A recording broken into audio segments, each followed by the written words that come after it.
करिए गुर विचार,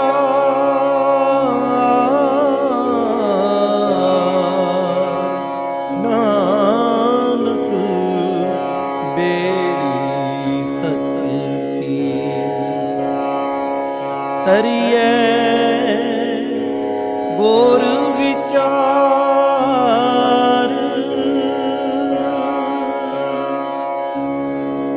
सतनाम वाहिगुरु साहिब जी। कर्म खंड की बाणी जोर, तिथै होर ना कोई होर।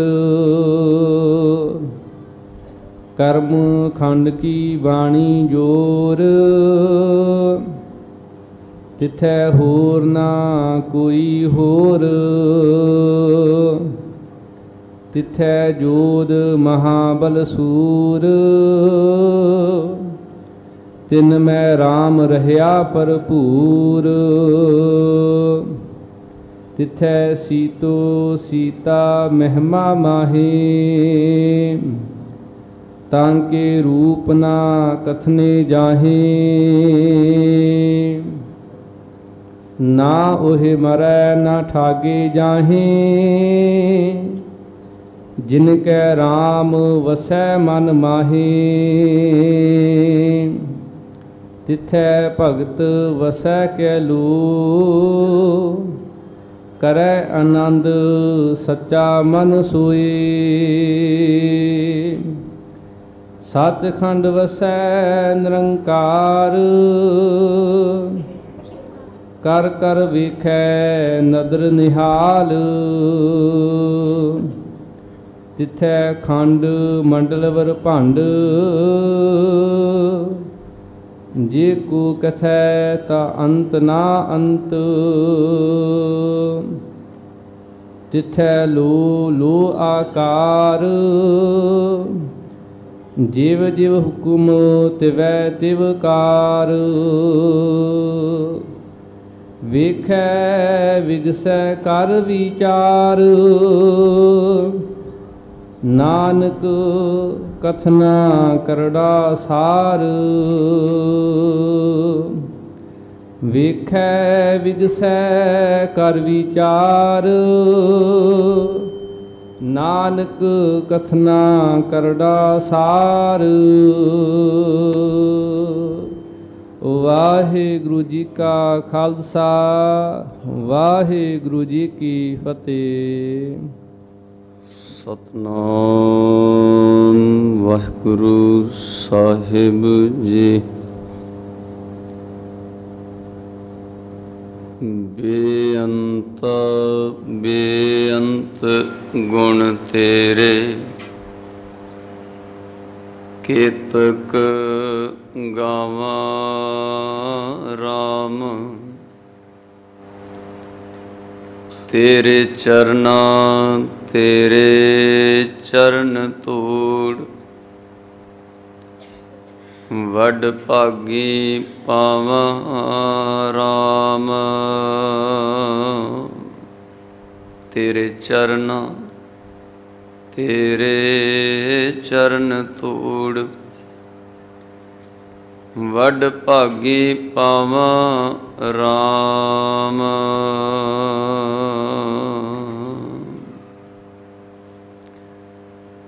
कर्म खंड की बाणी जोर,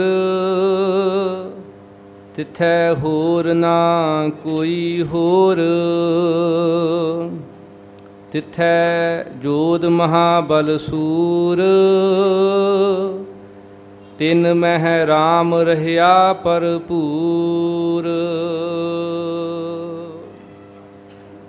परम सन्मान योग चौर तख्त दे मालिक, रहम दे मुजस्मे गरीब निवाज,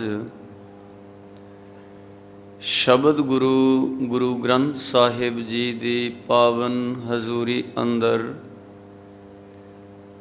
सुभाएमान गुरु सवारी साध संगत जीओ। ਗੁਰੂ ਬਾਣੀ ਦੀ ਪਾਵਨ ਵਿਚਾਰ ਪ੍ਰਾਰੰਭ ਕਰਨ ਤੋਂ ਪਹਿਲਾਂ ਨੇਮ ਅਨੁਸਾਰ ਨਿਵਾਵੋ ਸੀਸ। ਅਦਬ ਸਹਿਤ ਆਖੋ ਜੀ ਸਤਨਾਮ ਵਾਹਿਗੁਰੂ ਸਾਹਿਬ ਜੀ। ਸਾਰੀ ਸ੍ਰਿਸ਼ਟੀ ਨੂੰ ਸਮਤ ਬਖਸ਼ਦਿਆਂ ਸਾਰੀ ਕਾਇਨਾਤ ਦੇ ਉਧਾਰ ਲਈ ਜਗਤ ਗੁਰੂ ਨਾਨਕ ਦੇਵ ਸਾਹਿਬ ਮਹਾਰਾਜ ਉਪਕਾਰ ਕਰਦਿਆਂ ਅੱਜ ਦੀ ਪਾਵਨ ਪਵਿੱਤਰ ਵਿਚਾਰ ਜੋ 37ਵੀਂ ਪੌੜੀ ਬਖਸ਼ਿਸ਼ ਕੀਤੀ ਹੈ, ਤਿਸ ਵਿੱਚ ਜੋ ਪ੍ਰਥਮ ਬਚਨ ਸਾਹਿਬ ਨੇ ਅੰਕਿਤ ਕੀਤੇ ਨੇ, ਤਿਨਾਂ ਦੇ ਬਚਨ ਨੇ ਕਰਮ ਖੰਡ ਕੀ ਬਾਣੀ ਜੋਰ। ਕਰਮ ਦਾ ਅਰਥ ਹੈ ਬਖਸ਼ਿਸ਼। ਅਲੱਗ-ਅਲੱਗ ਥਾਵਾਂ ਤੇ ਪੰਕਤੀਆਂ ਅਨੁਸਾਰ ਅੱਖਰਾਂ ਦੇ ਅਰਥ ਤਬਦੀਲ ਹੋ ਜਾਇਆ ਕਰਦੇ ਨੇ। तो सतगुरु जी ने जो बचन बख्शे ने कर्म खंड की बाणी जोर, 3 खंडां दी विचार पिछे होई, जिन्हां विच हजूर ने धर्म खंड की गल कीती सी नियम, फिर गल कीती पातशाह गुरु नानक देव साहब महाराज ने ज्ञान दी। सारी कायनात अपना परिवार महसूस होने लगी, ज्ञान खंड की अवस्था सी, सारंश सी। कल जो बचन भाई साहब जी कोलों आप जी ने श्रवण कीते पातशाह दे, तिन्हां विच विचार सी उद्यम दी कि इंसान यतन करदा है, उद्यम करदा है और उस अवस्था विच मनुखी जीवन का जिहड़ा मनोरथ है ਉਹਨੂੰ ਉਹ ਸਹੀ ਢੰਗ ਨਾਲ ਜਾਣਦਾ ਔਰ ਉਹ ਬਚਨ ਉਦਮ ਕਰੇਂਦਿਆਂ ਜੀਓ ਤੂੰ ਕਮਾਵੰਦਿਆਂ ਸੁਖ ਪੁੰਚ। ਦੁਨਿਆਵੀ ਗੱਲ ਸੀ, ਜਦੋਂ ਇਨਸਾਨ ਉਦਮ ਕਰਦਾ ਹੈ ਧਰਮ ਦੇ ਕਰਮ ਲਈ ਤਾਂ ਫਿਰ ਬਖਸ਼ਿਸ਼ ਦਾ ਦਰ ਖੁੱਲ੍ਹਦਾ ਹੈ। ਇਹ ਲੜੀਵਾਰ 4 ਖੰਡ ਵਿਚਾਰੇ ਜਾ ਰਹੇ ਨੇ। ਯਤਨ ਤੋਂ ਬਾਅਦ ਹੀ बख्शिश का दर खुलता है।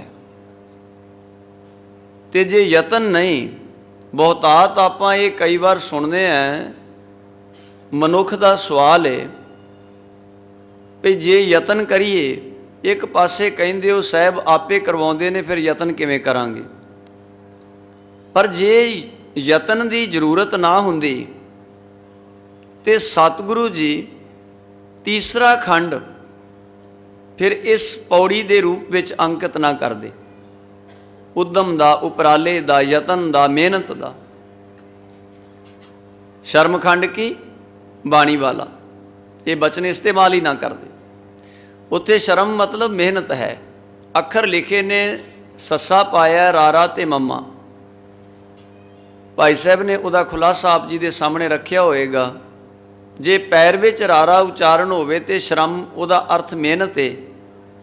इत्थे अखर पूरा है, तुकांत पूरा करन लई, पंक्ति का तोल पूरा करन लई सतगुरां ने अखर पूरा ही रखिया है, पर उहदा अर्थ मेहनत है, घालना है।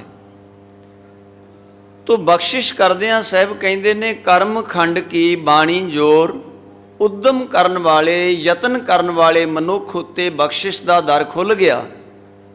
तो होया कि उहदी रसना दे बोल बलवान हो गए, जोर शक्तिशाली, ताकतवर, समर्था वाले। वो जुबानों जो कहता है फलित होंदा है। तुसी कहंदे हो ना फलां महापुरुष ने बंदगी बड़ी कीती है, महाराज वो तो जो जुबान तो वाक कह देण वो कदे निफल नहीं जाता, वो अवस्था है। पर कई बार मनुख इथों तक पुज गया, बख्शिश के दर तक पुज गया, पर कदे कदे इत्थे अटक जाता है कि हुण ते मेरी जुबान दे बोल सत होण लग पए ने, हुण मैनू अगे वधण दी लोड़ नहीं, फिर सचखंड तो वांझा ही रह जाएगा, सचखंड नहीं पुजेगा। बख्शिश तो होई है नाम अभ्यासी ते यतन करन वाले ते मेहनत करन वाले ते कोई शक नहीं, क्योंकि गुरबाणी कहती है प्रभ किसे का घालिया एक तिल ना गवाई। किसी भी मनुख की जो घालना है वो थोड़ी जी भी करे तो परमात्मा नू अजाई नहीं जान देंदा, ये उहदे घर की खासियत है। कई बार मनुख की सेवा करता है पर उन्होंने पूरा फल प्राप्त नहीं होंदा, वो झुरदा होया पछताउंदा होया परेशान होया उलामे देंदा वापस लौटदा, इन्हें मेरा हक मार लिया। रब कदे किसी का हक नहीं मारदा, वो तो हक तो बहुत ज़्यादा झोली विच पाउंदा है जिहड़ा साडे कोलों संभालिया भी नहीं जाता, वो तो इतना ज़्यादा पा दिंदा। जदों इंसान ने यतन किया बख्शिश का दर खुल गया तो फिर हजूर दे कदमां विच उहदी रहम का पात्र बनदा होया जुबान दे बोलां दा समर्थ हो गया। क्योंकि साधु पुरुष जो रसना तो कहिंदा है अटल हो जाता, अजाई नहीं जाना। मैं कई बार अर्ज करदा हुन्ना भी जोगियां दे बोल भी सच हुंदे सी, फिर की एक संत पुरुष महात्मा जां गुरु ते जोगी उन्हां दी तुलना करांगे भी फर्क की है? फर्क की है, एक दे बोल सत हो रहे ने दूसरे दे बोल भी सत हो रहे ने, ते दोनों में अंतर की है? एक दे बचन सत होए, उन्हें आखिया निरंकार तेरी बख्शिश है, मैं तेरे चरणों तक पुजना चाहना, ये बोलों का कोई फल नहीं, ये तो दुनिया लई जादूगरी का खेल है। वो इस नाल मगन नहीं हो जाते, वो कहते जिमें कोई जादूगर जादू दिखाता है, कई झूठियां चीज़ों को वो सच करके दिखा देंदा, लोग प्रभावित होंदे ने। ते जे मेरी जुबान तो बोल बोलिया लोग प्रभावित हो गए तो ये मेरा कोई वडप्पन नहीं, अजे मेरा सफ़र तय नहीं होया, मैं तो पड़ाव च हाँ, मैं तो अजे रस्ते च हाँ, अजे मंजिल ते पुजया नहीं। तो जेड़े जोगी लोग सी उन्होंने मंजिल समझ बैठे, उत्थे पूजा शुरू हो गई। ऐसा बड़े लोगों नाल वरतदा है, तुहाडे च भी वरतदा होवेगा किसी ना किसी नाल। जिहड़ा नाम अभ्यासी है वो सहज सुभाए बोल कहिंदा है, कई बार पूरा हो जाता। तो जदों 2 बार 4 बार 5 बार 10 बार अजमाउंदा है कि मेरा कहा तो पूरा हुंदा है, उत्थे वो रुक जाता है भी हुण मेरी गल बन गई है भी दुनिया मेरा सन्मान हुण जरूर करेगी। क्योंकि लोग मदारी का खेल जादूगिरी का खेल देखना चाहते, दुनिया परमात्मा तक नहीं पुजना चाहती, वो खेड विच मस्त हो जाना चाहती। और जिन्नी पूजा 2-4 बोल सत होने वालियां दी हुंदी है, इन्नी पूजा रब दी कोई नहीं जे हुंदी। इन्ना सत्कार गुरु नानक साहब का नहीं हुंदा जिन्ना पखंडियां दा हुंदा। उहदा कारण है ना, पखंडी ने अपनी पूजा कराउण लई लोकां नूं प्रेरित करना है, ते गुरु नानक साहब ने अकाल पुरख वाल इशारा करना। जदों गुरु नानक साहब दे चरनां विच कोई मत्था टेकदा सी ते सब तो पहला बचन हजूर दा हुंदा सी, मत्था साडे तन नूं ना टेको, इस तन ने बिनस जाना जे, ते जिद्दण ये नानक दा तन बिनस गया फिर किनूं मत्था टेकोगे, फिर कित्थे जाओगे? उस अकाल नूं नमस्कार करो जिस दा कदे वजूद मिटदा ही नहीं, जिहदी हस्ती कदे खत्म ही नहीं हुंदी। कर्म खंड की बाणी जोर बख्शिश ओदी होई, ते कई बार बंदे अंदर अंकार भर जाता, ये तो मेहनत मेरी है, बख्शिश तो ओदी होई है, मेहनत ते उन्हें मोहर लगाई है। पर एक बंदा कहता मेहनत मेरी है, दूसरा कहता ये बख्शिश तेरी है, बस दोनों के जीवन में जमीन आसमान का फर्क हो जाता है। एक मेहनत नाल जुड़ के रह गया तीजे खंड की अवस्था च, और एक चौथे खंड चों पंजवें वाल झात मार रहा भी मैं उत्थे पुजना। एक दुनियावी बंदा अज वो लखपति है, कल नूं करोड़पति होने की आशा करता, परसों नूं वो होर अरबपति होने की आशा करता, उहदी तमा वधदी है ना। रब दे भगत दी इस तरह चाहत वधदी है, वो रुकदा नहीं। ਵੇਖੋ ਉਹਦੇ ਅੰਦਰ ਇੱਕ ਤਾਂਗ ਹੈ। ਆ ਕੋਈ ਲੱਕੜਹਾੜਾ ਲੱਕੜਾਂ ਕੱਟਦਾ ਜੰਗਲ ਦੇ ਵਿੱਚੋਂ, ਤੇ ਬੜਾ ਗਰੀਬ ਹੈ, ਕਈ ਸਾਲ ਉਹਨੇ ਗਰੀਬੀ 'ਚ ਹੀ ਗੁਜ਼ਾਰ ਦਿੱਤੇ। ਅਚਾਨਕ ਇੱਕ ਮਹਾਤਮਾ ਮਿਲ ਪਏ, ਰੋਜ਼ ਦੇਖਦੇ ਸੀ, ਤਰਸ ਆ ਗਿਆ ਵੀ ਇਹਦੀ ਗਰੀਬੀ ਕੱਟ ਦਈਏ। ਉਹਨਾਂ ਨੇ ਆਖਿਆ ਸੱਜਣਾ ਥੋੜਾ ਅੱਗੇ ਜਾ, ਉੱਥੇ ਤੈਨੂੰ ਖਜ਼ਾਨਾ ਮਿਲੇਗਾ। ਉਹਨੇ ਜਾ ਕੇ ਦੇਖਿਆ, ਵਾਕਿਆ ਹੀ ਖਜ਼ਾਨਾ ਸੀ। ਥੋੜਾ ਜਿਹਾ ਸਮਾਂ ਬੀਤਿਆ, ਉਹਨੇ ਆਪਣਾ ਘਰ ਬਣਾ ਲਿਆ, ਸੁੱਖ ਨਾਲ ਰਹਿਣ ਲੱਗ ਪਿਆ। ਮਹਾਤਮਾ ਫਿਰ ਮਿਲੇ, ਕਹਿਣ ਲੱਗੇ ਉੱਥੇ ਹੀ ਅਟਕ ਗਿਆ, ਥੋੜਾ ਹੋਰ ਅੱਗੇ ਵੱਧ। ਅੱਗੇ ਹੀਰੇ ਰਤਨ ਨੇ, ਉਹ ਅੱਗੇ ਗਿਆ, ਹੀਰੇ ਰਤਨ ਪ੍ਰਾਪਤ ਕਰ ਲਏ। ਕੁਝ ਸਮੇਂ ਬਾਅਦ ਆਏ ਤੇ ਹੀਰਿਆਂ ਦੇ ਵਿੱਚ ਮਸਤ ਏ। ਉਹਨੇ ਘਰ ਦੀਆਂ ਦੀਵਾਰਾਂ ਤੇ ਵੀ ਜੜੇ ਨੇ, ਜ਼ਮੀਨ ਤੇ ਵਿਛਾਏ ਨੇ, ਹਰ ਚੀਜ਼ ਹੀਰਿਆਂ ਨਾਲ ਤਿਆਰ ਕਰ ਲਈ। ਬੜਾ ਖੁਸ਼ ਹੈ, ਬੜਾ ਪ੍ਰਸੰਨ ਨਜ਼ਰ ਆਉਂਦਾ। ਮਹਾਤਮਾ ਕਹਿੰਦੇ ਵੀ ਅਟਕ ਗਿਆ, ਹੋਰ ਅੱਗੇ ਚੱਲ। ਕਹਿਣ ਲੱਗਾ ਜੀ ਹੁਣ ਅੱਗੇ ਕੀ ਏ? ਹੀਰਿਆਂ ਤੋਂ ਅਗਾਂਹ ਤੇ ਕੁਝ ਨਹੀਂ ਹੋ ਸਕਦਾ। ਮਹਾਤਮਾ ਕਹਿੰਦੇ ਇਸ ਤੋਂ ਅੱਗੇ ਮੇਰਾ ਆਸ਼ਰਮ ਏ, ਆ ਜਾ। ਇਹ ਦੁਨੀਆ ਦੇ ਹੀਰੇ ਮੋਤੀ ਜਵਾਹਰ ਧਨ ਦੌਲਤ ਤਾਂ ਇਹ ਸਰੀਰ ਤੱਕ ਨਿਭਣਗੇ, ਆ ਜਾ ਉੱਥੇ ਵੀ ਇੱਕ ਖਜ਼ਾਨਾ ਰੱਖਿਆ ਹੈ। ਆਪਾਂ ਦੋਨੇ ਰਲ ਮਿਲ ਕੇ ਨਿਰੰਕਾਰ ਦੀ ਸਿਫਤ ਕਰਾਂਗੇ, ਜਿਹੜੀ ਤੇਰੇ ਨਾਲ ਦਰਗਾਹ ਤੱਕ ਚਲੀ ਜਾਏਗੀ। ਸੁਰਤ ਨੂੰ ਅੱਗੇ ਤੋਰ। ਹੀਰੇ ਰਤਨ ਜਵਾਹਰ ਮੁਬਾਰਕ ਨੇ, ਬਖਸ਼ਿਸ਼ ਹੋ ਗਈ ਉਹਦੀ, ਖਜ਼ਾਨਾ ਮਿਲ ਰਿਹਾ। ਕੋਈ ਸੰਸਾ ਨਹੀਂ ਹੈ, ਸਾਨੂੰ ਸਾਰਿਆਂ ਨੂੰ ਦਾਤਾਂ ਮਿਲ ਰਹੀਆਂ ਨੇ, ਪਰ ਉਹਨਾਂ ਦਾਤਾਂ ਤੇ ਅਟਕ ਕੇ ਖਲੋ ਗਏ ਤੇ ਫਿਰ ਜਿਹੜਾ ਅਸਲ ਖਜ਼ਾਨਾ ਹੈ ਨਾ, ਉਹਦੇ ਤੋਂ ਅਸੀਂ ਵਾਂਝੇ ਹੀ ਰਹਿ ਜਾਣਾ। ਗੁਰੂ ਨਾਨਕ ਸਾਹਿਬ ਪਾਤਸ਼ਾਹ ਕਹਿੰਦੇ ਬਖਸ਼ਿਸ਼ ਹੋਈ ਤੇ ਉਸ ਬਖਸ਼ਿਸ਼ ਵਿੱਚ ਕਰਮ ਖੰਡ ਕੀ ਬਾਣੀ ਜ਼ੋਰ, ਤਿੱਥੈ ਹੋਰ ਨਾ ਕੋਈ ਹੋਰ। ਉਸ ਅਵਸਥਾ ਵਿੱਚ, ਕਿਹੜੀ ਅਵਸਥਾ 'ਚ? ਬਖਸ਼ਿਸ਼ ਵਾਲੀ ਅਵਸਥਾ 'ਚ। ਜਿਹਨੂੰ ਸੁਣ ਲਿਆ, ਮੰਨ ਲਿਆ ਔਰ ਆਪਣੇ ਅੰਦਰ ਧਾਰਨ ਕਰ ਲਿਆ ਤੇ ਬਖਸ਼ਿਸ਼ ਹੋ ਗਈ ਮਿਹਨਤ ਕਰਨ ਵਾਲੇ ਉੱਤੇ। ਤੇ ਪਾਤਸ਼ਾਹ ਕਹਿੰਦੇ ਨੇ ਫਿਰ ਇਸ ਅਵਸਥਾ ਵਿੱਚ ਪੁੱਜੇ ਹੋਏ ਇਨਸਾਨ ਦੀ ਨਜ਼ਰ ਵਿੱਚ ਪਰਮਾਤਮਾ ਤੋਂ ਬਿਨਾਂ ਹੋਰ ਕੋਈ ਵੀ ਦੂਸਰਾ ਨਹੀਂ ਹੈ।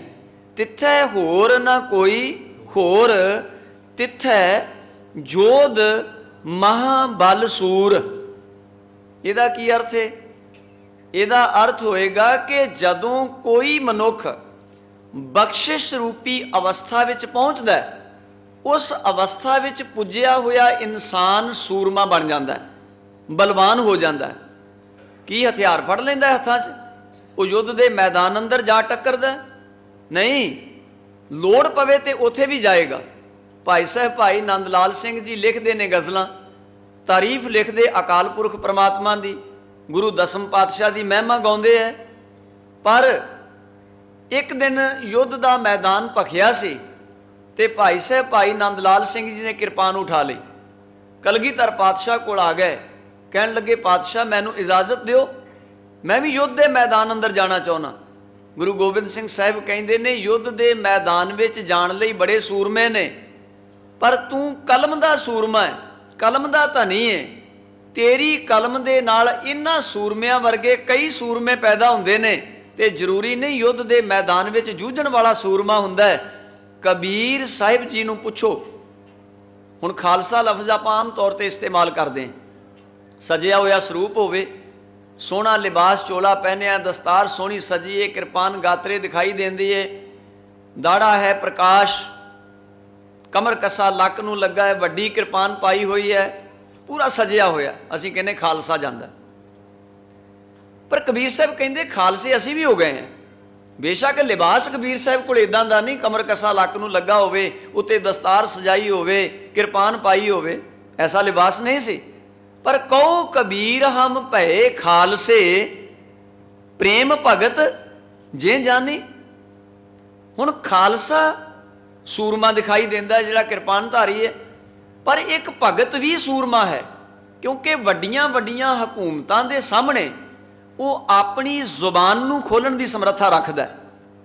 ਇਹ ਸੂਰਮੇ ਦਾ ਕੰਮ ਹੈ ਨਾ, ਕਾਇਰ ਨਹੀਂ ਬੋਲ ਸਕਦਾ। ਕਾਇਰ ਦੀ ਜ਼ੁਬਾਨ ਤਾਂ ਲੋਕਾਂ ਨੂੰ ਵੇਖ ਕੇ ਹੀ ਬੰਦ ਪੈ ਜਾਂਦੀ ਵੀ ਲੋਕ ਕਿਤੇ ਮੈਨੂੰ ਸਤਿਕਾਰ ਦੇਣਾ ਹੀ ਨਾ ਬੰਦ ਕਰ ਦੇਣ, ਲੋਕ ਕਿਤੇ ਜਦ ਚਾਰ ਕੌਡੀਆਂ ਮੈਨੂੰ ਧਨ ਭੇਟਾ ਰੱਖਦੇ ਨੇ ਕਿਤੇ ਉਹ ਹੀ ਨਾ ਜਾਂਦਾ ਰਵੇ। ਸੂਰਮੇ ਦਾ ਕਰਮ ਹੈ ਜੋ ਸੱਚ ਹੈ ਉਹਨੂੰ ਜ਼ੁਬਾਨ ਤੋਂ ਕਹਿ ਦੇਣਾ, ਉਹ ਕਿਸੇ ਝੂਠੇ ਤੋਂ ਭੈ ਨਹੀਂ ਖਾਂਦਾ। ਤੇ ਕਬੀਰ ਸਾਹਿਬ ਨੇ ਪੂਰਾ ਜੀਵਨ ताकतवर लोगों के सामने अपनी जुबान तो उन्हां तमाम शब्दों को अलाया शायद जेड़े उन्हां ताकतवर लोगों को चुभते होणगे। ये सूरमे का कर्म है। सूरमा अंदर का भी सूरमा है।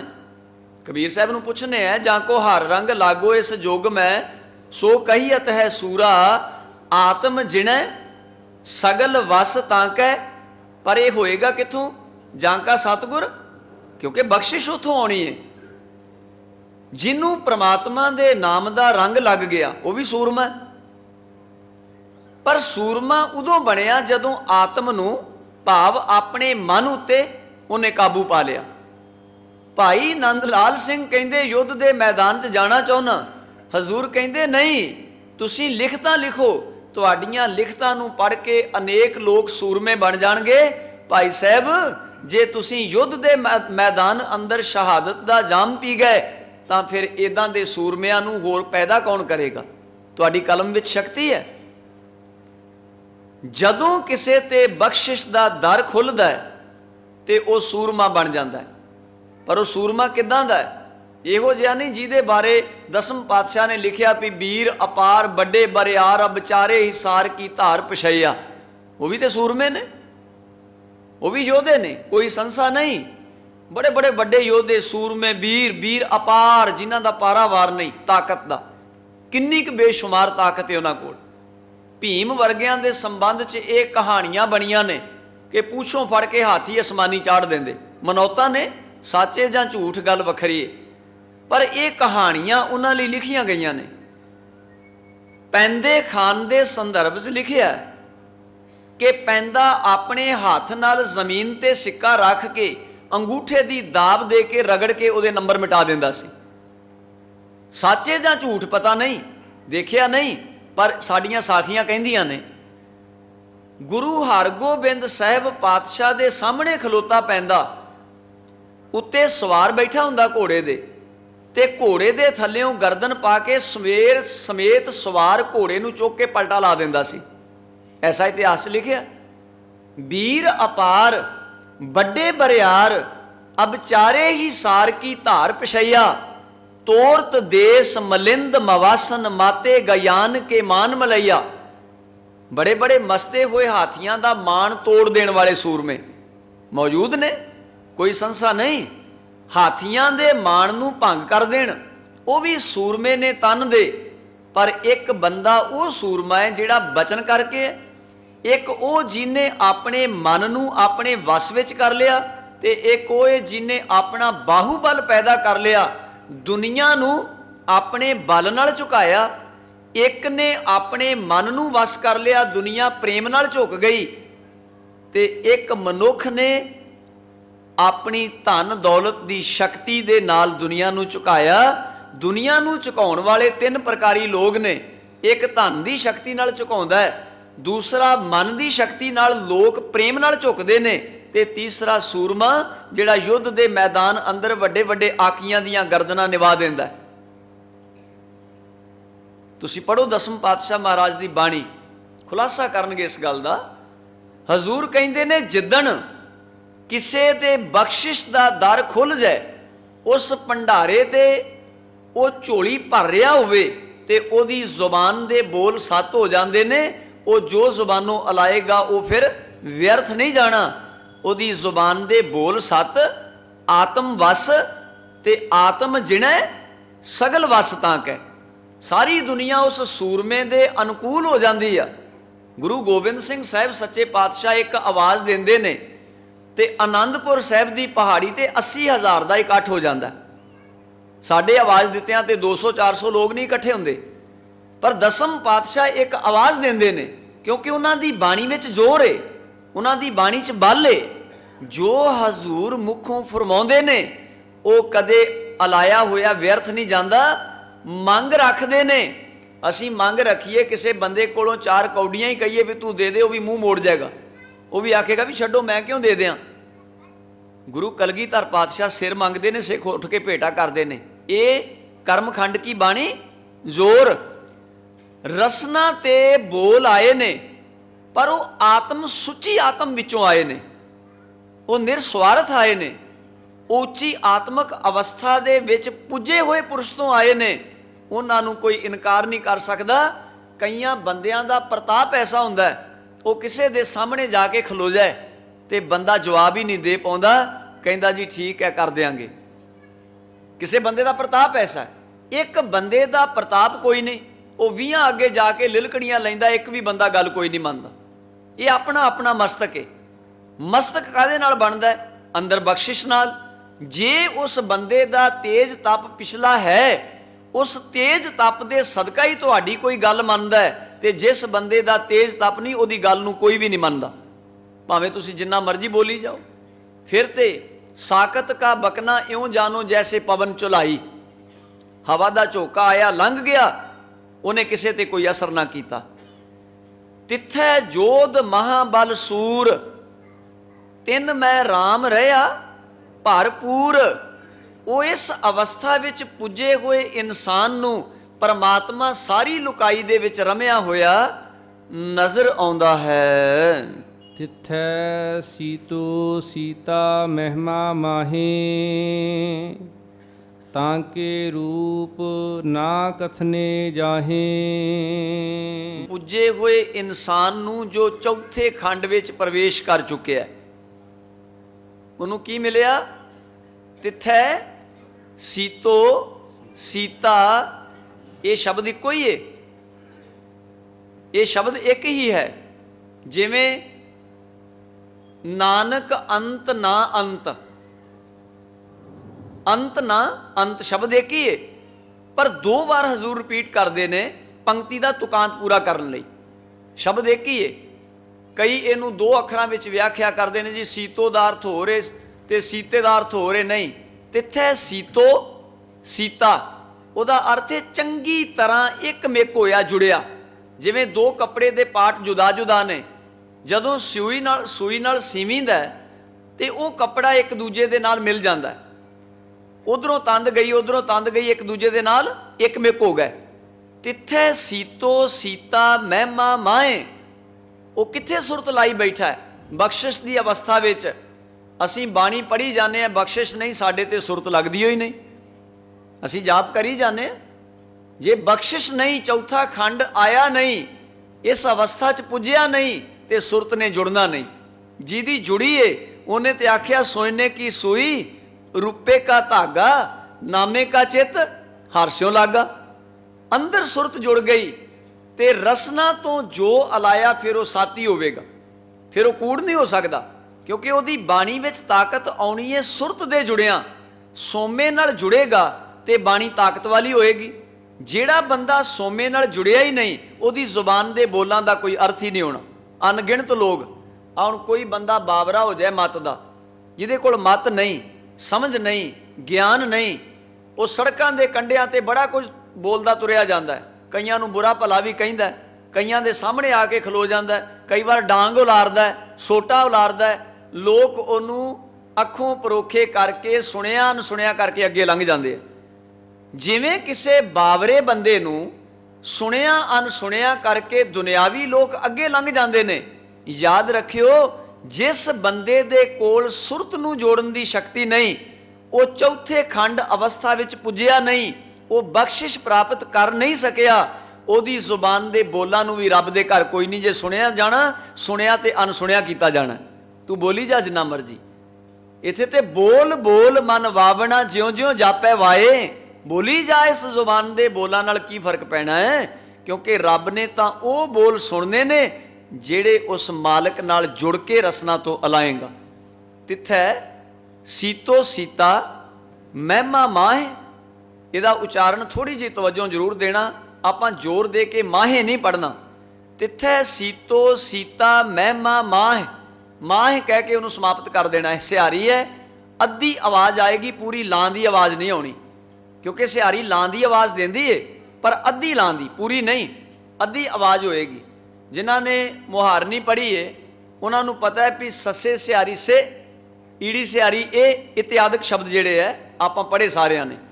ਜਦੋਂ ਕਾਇਦਾ ਪੜ੍ਹਦੇ ਸੀ ਮੁਹਾਰਨੀ ਵਾਲਾ, ਉਹਦੀ ਅੱਧੀ ਆਵਾਜ਼ ਆਉਂਦੀ ਹੈ, ਸਿਹਾਰੀ ਦੀ ਪੂਰੀ ਨਹੀਂ। ਬਿਹਾਰੀ ਪੂਰੀ ਆਵਾਜ਼ ਦੇਗੀ, ਸਿਹਾਰੀ ਅੱਧੀ ਦੇਗੀ ਔਰ ਲਾਂ ਦੀ ਆਵਾਜ਼ ਦੇਗੀ। तिथै सीतो सीता महिमा माह ताके रूप ना कथने जाए।